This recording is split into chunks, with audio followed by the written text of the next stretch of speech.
जुलैच्या रात्रीमध्ये मुसळधार पाऊस आला। या मुसळधार पावसामध्ये खेडा बुद्रुक खेडा खुर्दमध्ये नदीकाठचे जे घर आहे यांचं अतोनात नुकसान झालेलं आहे। त्यांच्या घरातलं जे जगण्याचं जे साहित्य असते ते सुद्धा वाहून गेलेलं आहे।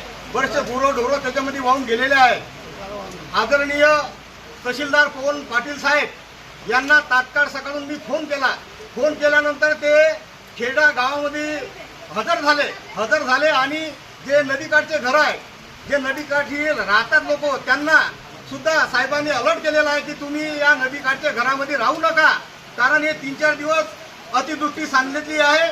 तुम्ही ऐकले कुठेतरी चांगल्या जागेमध्ये शिफ्ट व्हा असं साहेबांनी आवाहन केलेलं आहे सर्व खेडा खुर्द आणि खेडा बुद्रुकमध्ये।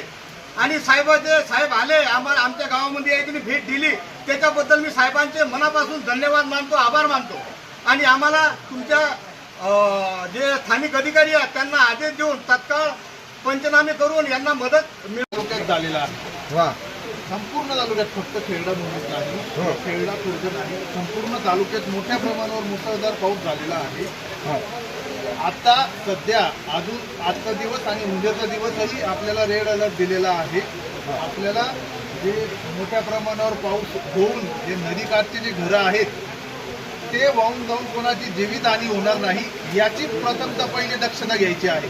मी तेवढ्या करतात मला इथला निरोप आला म्हणून मी तात्काळ इथे हजर झालो आणि सर्व घरांना मी विजिट केली। सर्व या नदीकाठच्या घरांच्या नागरिकांना आवाहन करतो की पहिले आपली प्रायोरिटी स्वतःचा जीव वाचवणे आहे।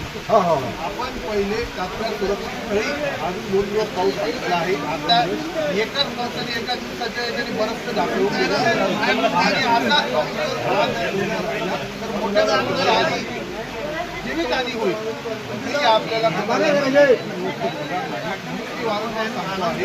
घरांचे पंचनामे करण्यासाठी आपली स्पेशल टीम येणार आहे।